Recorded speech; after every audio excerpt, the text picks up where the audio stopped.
Okay, now let's look at how we use Facebook to drive traffic to our blog. Now, sometimes students say to me that they don't like Facebook, they'd rather not use Facebook, and do we need it? Well, the truth is that there is no bigger traffic source. And by not using it, you really are doing yourself a disservice. You're not going to be able to connect with all the people that you would be able to connect with, i.e. the audience, the people who want to read your blog, want to come to your blog, and will ultimately be many of the people who help you to make money from your blog by purchasing either directly from your blog if you're selling your own products, or by clicking through to affiliate offers and purchasing affiliate products. So by not using Facebook, you are really limiting yourself. All right, now the first thing to do is to create a page. You can't do anything unless you have a page associated with your blog. So on the menu, click on Create. Now the page you want to get to is this page here, Create a Page. If your Facebook account happens to look different to mine, and that's possible, it also looks different on different devices. I'm on desktop. If you're on mobile, it's going to look different. You've just got to look around until you find what you need.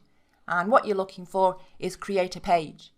It's going to be business or brand, as opposed to community or public figure, probably. Now you need to think about this, but in most cases it's going to be business or brand. So click on Get Started and give your page a name. Normally this is going to be the name of your blog. Add a category to describe your page. Now very often you're going to need to choose blogger because there's not always a category here that's going to be relevant to the topic of your blog. So I'm just going to go ahead and choose blogger, continue. All right, upload a profile picture. This is normally going to be your logo. Now it's possible that my logo isn't going to be big enough. Facebook hasn't given me a notice or a message to say that it's too small, but I might have to make it bigger, go to Canva and just create a bigger one. Otherwise it might be a bit pixelated, but let's see. Upload a cover photo. I'm going to use the header image from the blog. All right, well, it looks like I've uploaded the wrong logo here because this is the one that I originally created that had a watermark on it. So I'll change that in a moment. And for some reason the cover has not uploaded. I'm going to try that again. Okay, it's working now.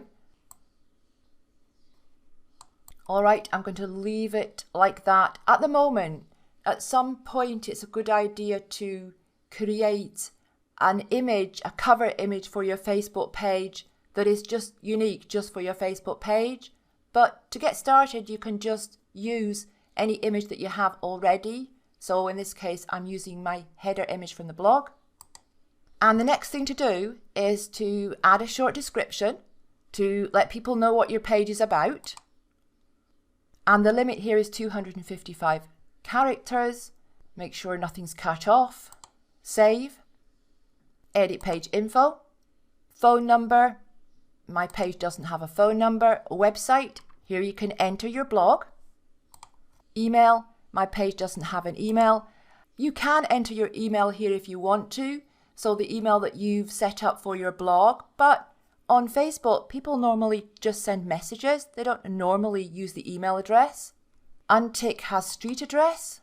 And gender, you don't have to put anything here. You can leave it unspecified. It's not even relevant to my blog. It may be relevant to your blog if it's a personal blog, but you don't need to put anything in there. Privacy policy. Now here's where you can enter the link to the privacy policy on your blog.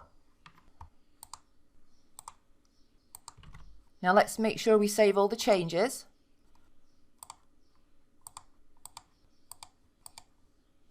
Okay, now the next thing to do is to go to settings, page visibility, page published. If you ever want to unpublish, you can do that. Click on edit.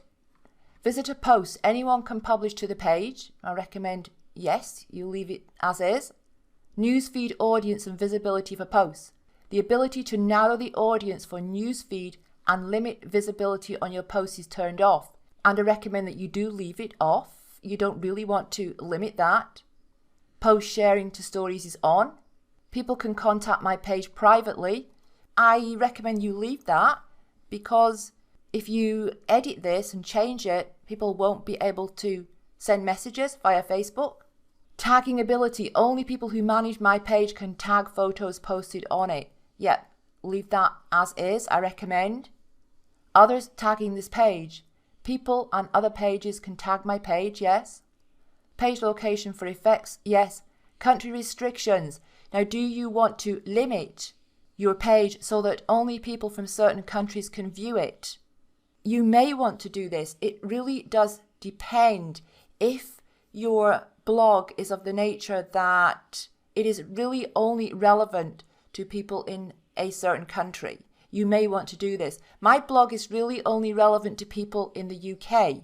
So in this case, I could limit visibility to just the UK. I'm not going to do it because I am not in the UK.